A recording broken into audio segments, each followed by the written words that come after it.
To explain what we can learn from Trump and Taittinger, please give a warm welcome to Angie Phillips.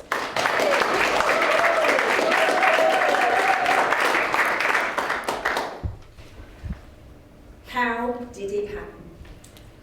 Trump. Donald Trump was president.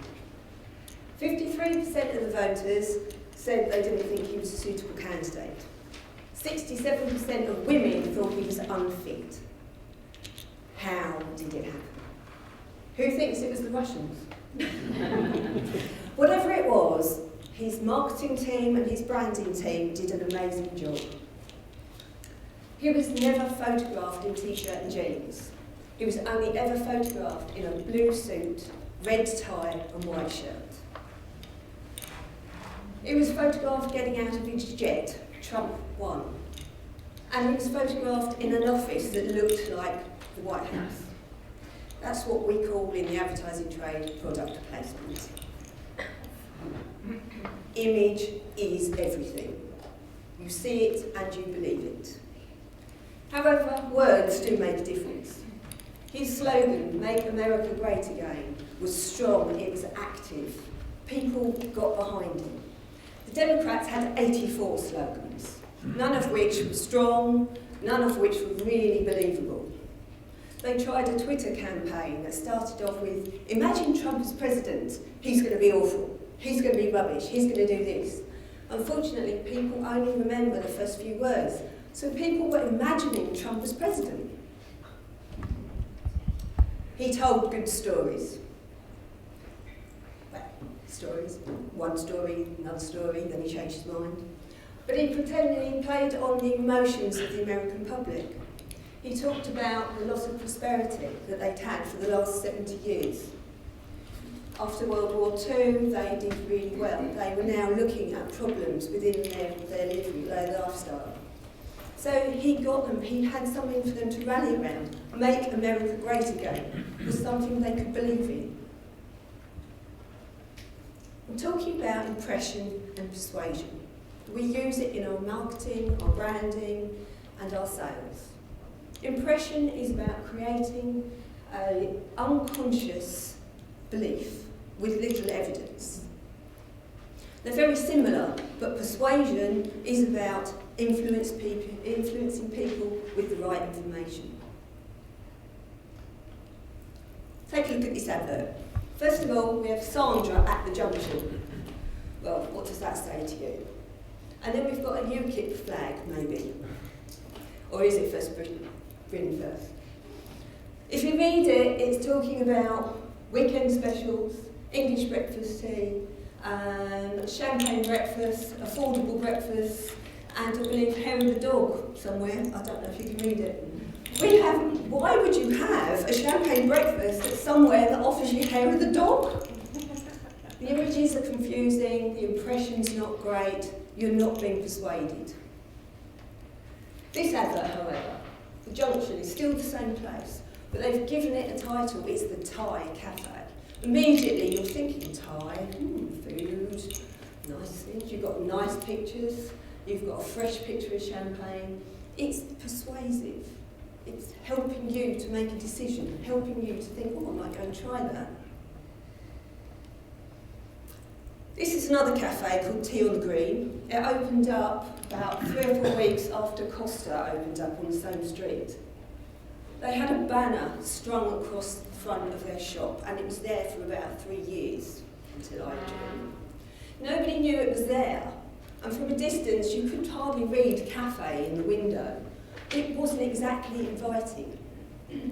However, we created a branding, we created menus, a new shop front. It looks like a cafe. So people started realising it was there, they started going in, the food was good. So they went back. You have the persuasion, you have the impression. So it started to turn around. We jumped to conclusions very, very quickly, probably too quickly. And that goes for your website as well as your face-to-face meetings. Who would you want to speak on finance? Now, depending on your target market, if you're a punk rocker and you're an accountant, you may end up with loads and loads of clients the same sort of similar punk rockers. However, it depends on how you want to appear to your customers. As speakers, there's certain things you can do to make yourself look professional very easily and very quickly. Get rid of your Hotmail email address. Get rid of your Virgin, your BT, your Live. Even Virgin blacklisted Hotmail last week, but I think that's more of a technical problem rather than a conscious one. On LinkedIn, 50% of businesses will not touch you if you have a hobbyist email address. It doesn't cost a lot to actually have an email address that comes off your website. You look professional, you look the part. Profile pictures. Nobody wants to talk to an egg. You will find your connections improve if you have a relevant photograph of yourself. You'll find that when you have one-to-ones with people, they'll actually come straight to you in the cafe rather than walk past. It's really important to create that image in those people's minds. It's a bit like online dating. You don't really want to talk to somebody and then find out that they look about 50 pounds heavier when you meet them. And I'm sorry to say this, and I do go on about this, if you have a Vista card, business card, please dump it. Please put it in the bin as you leave. Invest in your business. If you can't afford to invest in a bespoke business card, how do you expect anyone to invest in you? Talking about investing in your business, I met Dave, Garage Door Shutter Man, on Twitter. He was campaigning and helping fundraising for testicular cancer at the time, so his profile picture was a pair of red underpants. I told him to go and put some clothes on, and then we would talk. I've been working with him now for about seven years. We created a whole new branding and a load of adverts. As you can see, the advert on your left is very messy. The font doesn't work. It doesn't tell you very much. The images are all over the place. It doesn't really give you the right impression.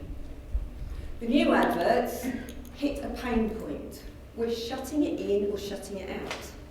We're shutting out the mosquitoes. We're shutting in your car that you really don't want stolen. You can see the images of his products, it tells you about them, and very clearly informs you of what he does. He's very good at what he does. He's created a belief, and he backs it up. Recently, he's gone from sending out his documents from that to this. What do you think looks better? What would you be impressed with if you spent £3,000 on a garage door? Receiving it in that, or having a lovely folder that has all about him? So he's invested in his business, and it's shown. It actually made a difference to the fact that his business is up 50% this year. It's about he's built a trust that his customers can understand. Taittinger. I don't need any persuasion to drink down the champagne. I was lucky enough to be in Reims a few weeks ago, and we went for a tasting. Taittinger are one of the last great independent family-run businesses, and they maintain a fantastic quality of champagne, consistent and with elegance and finesse. But how do they stand out from all the other prestigious champagnes in the market? First of all, in the 1970s, they created a signature range, and it was all about contemporary artists and their artwork. They're very collectible. People will actually buy the bottles. I don't know if they drink the champagne, but they'll keep them, and they're worth a lot of money. And that's just for the Brut Reserve. That's the 3-year-old vintage. For their 10-year vintage, they use a completely different bottle shape to anything else on the market. It's iconic. It stands out. I don't know of any other champagne that is in a bottle like that. I think I'll have to go and test the market. So, impression and persuasion.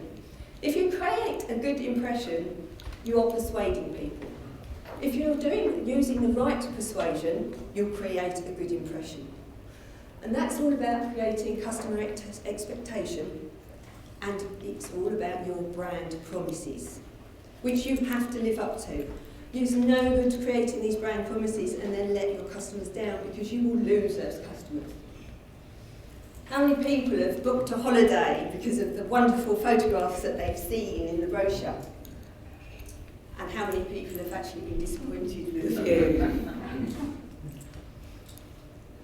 I don't know about you, but I don't need any persuasion to go and taste more champagne. Oh, test them all out if you want. I'll tell you what, I'm not going to try Donald Trump.